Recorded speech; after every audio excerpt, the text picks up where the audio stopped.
Hi hello ನಮಸ್ಕಾರ ಎಲ್ಲರೂ ಹೇಗಿದ್ದೀರಾ ಚೆನ್ನಾಗಿದ್ದೀರಾ ಅಂತ ಭಾವಿಸ್ತಾ ಇದ್ದೀನಿ. ಈ ಒಂದು ವಿಡಿಯೋದಲ್ಲಿ ತುಂಬ ಟೇಸ್ಟಿಯಾದ ಹೆಲ್ದಿಯಾದ ಬೀಟ್ರೋಟ್ ಕಟ್ಲೆಟ್ ಹೇಗೆ ಮಾಡೋದು ಅಂತ ನಾನು ನಿಮಗೆ ತಿಳಿಸ್ಕೊಡ್ತೀನಿ. ಮೊದಲಿಗೆ ಒಂದು ಮೀಡಿಯಮ್ ಸೈಜ್ ಬೀಟ್ರೋಟನ್ನು ತುರಿದಿಟ್ಕೊಂಡಿದ್ದೀನಿ. ಮೀಡಿಯಮ್ ಸೈಜ್ ಈರುಳ್ಳಿಯನ್ನು ಸಣ್ಣದಾಗಿ ಕಟ್ ಮಾಡಿ ಇಟ್ಕೊಂಡಿದ್ದೀನಿ. ಒಂದು ಹಿಡಿಯಾಗುವಷ್ಟು ಕೊತ್ತಂಬರಿ ಸೊಪ್ಪನ್ನು ಸಣ್ಣದಾಗಿ ಕಟ್ ಮಾಡಿ ಇಟ್ಕೊಂಡಿದ್ದೀನಿ. 2 ಮೀಡಿಯಮ್ ಸೈಜ್ ಆಲೂಗಡ್ಡೆ, ಆಫ್ ದ ಕಾರ್ನು ಅಂದರೆ ಒಂದು ಫುಲ್ಲು ಕಾರ್ನ್ ಬರುತ್ತೆ, ಅದರಲ್ಲಿ ಅರ್ಧ ಕಟ್ ಮಾಡಿ ಇಟ್ಕೊಂಡು ಅದನ್ನು ಅಂದರೆ ಕಾರ್ನ ಮತ್ತು ಆಲೂಗಡ್ಡೆಯನ್ನು ಒಟ್ಟಿಗೆ 3 ವಿಷಲ್ ಕೂಗಿಸಿ ಅದನ್ನು ಬಿಡಿಸಿ ತೆಗೆದಿಟ್ಕೊಂಡಿದ್ದೀನಿ.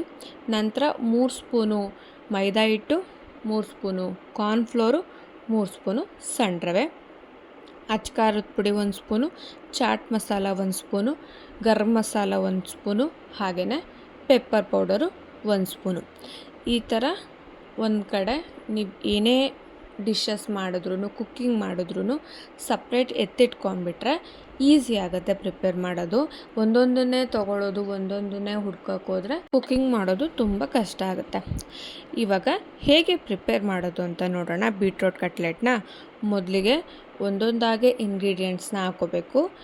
ಬೀಟ್ರೋಟು ತುರಿ, ಆಲೂಗಡ್ಡೆ ಬೇಯಿಸಿರೋ ಅಂಥದ್ದು, ಕಾರ್ನ್ ಬೇಯಿಸಿರೋ ಅಂಥದ್ದು, ಈರುಳ್ಳಿ ಸಣ್ಣದಾಗಿ ಕಟ್ ಮಾಡ್ಕೊಂಡಿರೋ ಅಂಥದ್ದು, ನಂತರ ಕೊತ್ತಂಬರಿ ಸೊಪ್ಪು ಸಣ್ಣದಾಗಿ ಕಟ್ ಮಾಡ್ಕೊಂಡಿರೋ ಅಂಥದ್ದು, ನಂತರ ಸಣ್ಣ ರವೆ, ಮೈದಾ ಹಿಟ್ಟು, ಕಾರ್ನ್ಫ್ಲೋರು, ಅದಾದ ನಂತರ ಮಸಾಲೆ ಪದಾರ್ಥಗಳು ಅಚ್ಚ ಖಾರದ ಪುಡಿ, ಗರಂ ಮಸಾಲ, ಚಾಟ್ ಮಸಾಲ, ಪೆಪ್ಪರ್ ಪೌಡರು, ಅದಾದಮೇಲೆ ರುಚಿಗೆ ತಕ್ಕಷ್ಟು ಉಪ್ಪು ಹಾಕಲೇಬೇಕು. ಉಪ್ಪಿಲ್ಲ ಅಂದರೆ ಏನೂ ಚೆನ್ನಾಗಿರೋದಿಲ್ಲ ಡಿಶಸ್ಸು. ನಂತರ ಆಯಿಲು ಸ್ವಲ್ಪ ಹಾಕ್ಕೊಳ್ಳಿ, 2ರಿಂದ 3 ಸ್ಪೂನ್ ಆಯಿಲ್ ಹಾಕ್ಕೊಳ್ಳಿ. ಮಿಕ್ಸ್ ಮಾಡೋದಕ್ಕೆ ಚೆನ್ನಾಗಿರುತ್ತೆ. ಎಕ್ಸ್ಟ್ರಾ ನೀರನ್ನೇನು ಹಾಕ್ಕೊಳ್ಳೋ ಹಾಗಿಲ್ಲ, ಹಾಗೇ ಮಿಕ್ಸ್ ಮಾಡ್ಕೋಬೋದು. ಹದವಾಗಿ ಮಿಕ್ಸ್ ಆಗುತ್ತೆ. ನೀಟಾಗಿ ಮಿದಿಸ್ಕೋಬೇಕು. ನೀವು ನೀರನ್ನೇನಾದರೂ ಹಾಕ್ಕೊಂಡ್ಬಿಟ್ರೆ ಚೆನ್ನಾಗಾಗೋದಿಲ್ಲ, ಏಕೆಂದರೆ ಬೀಟ್ರೋಟ್ ನೀರು ಬಿಡುತ್ತೆ. ಆಲೂಗಡ್ಡೆ ಇರುತ್ತಲ್ಲ ಅದು ಸ್ಮೂತ್ ಇರುತ್ತೆ.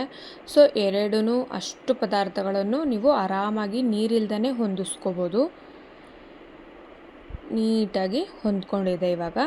ನಂತರ ಒಂದು ಸಪ್ರೇಟಾಗಿ ಒಂದು ಬೌಲ್ ತೊಗೊಂಡು ಅದರಲ್ಲಿ 2 ಸ್ಪೂನು ಅಥವಾ 2ರಿಂದ 3 ಸ್ಪೂನು ಕಾರ್ನ್ಫ್ಲೋರನ್ನು ಸ್ವಲ್ಪ ನೀರನ್ನು ಹಾಕ್ಕೊಂಡು ಪೇಸ್ಟ್ ಥರ ರೆಡಿ ಮಾಡ್ಕೋಬೇಕು. ಮೈದಾ ಹಿಟ್ಟು ಅಥವಾ ಕಾರ್ನ್ಫ್ಲೋರು ಯಾವುದಾದ್ರೂ ತೊಗೋಬೋದು. ನಂತರ ಒಂದು ಪ್ಯಾನಲ್ಲಿ 2ರಿಂದ 3 ಸ್ಪೂನು ಆಯಿಲು ಅಥವಾ ಅದಕ್ಕಿಂತ ಜಾಸ್ತಿ ಆದರೂ ಹಾಕ್ಕೋಬೋದು.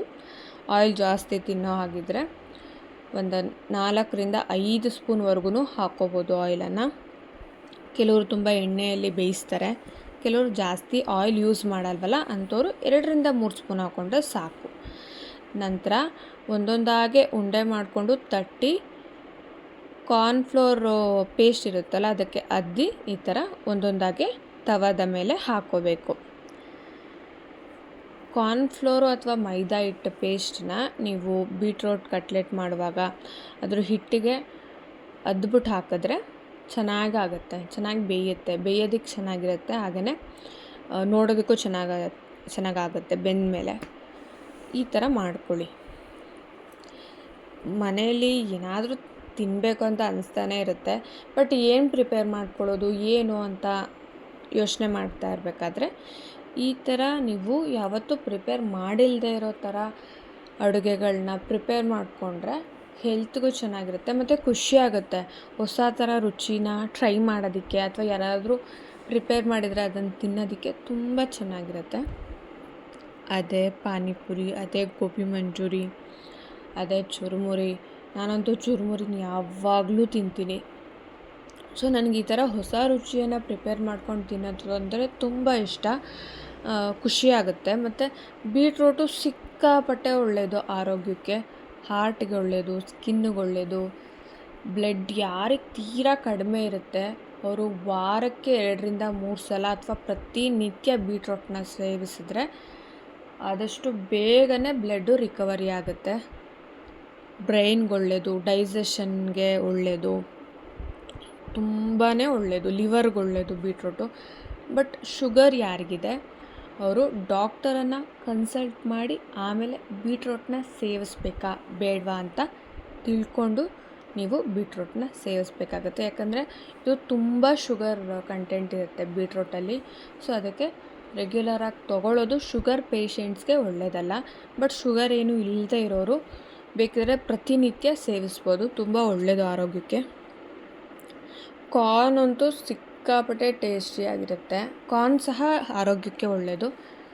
ಆಲೂಗಡ್ಡೆ, ಕಾರ್ನು ಹಾಗೆಯೇ ಬೀಟ್ರೋಟು, ಈ 3 ಇಂಗ್ರೀಡಿಯೆಂಟ್ಸು ಈ ಒಂದು ಕಟ್ಲೆಟ್ಗೆ ತುಂಬ ಮುಖ್ಯವಾದುದು ಮತ್ತು ತುಂಬ ವಿಭಿನ್ನವಾದಂತಹ ರುಚಿಯನ್ನು ಕೊಡುತ್ತೆ.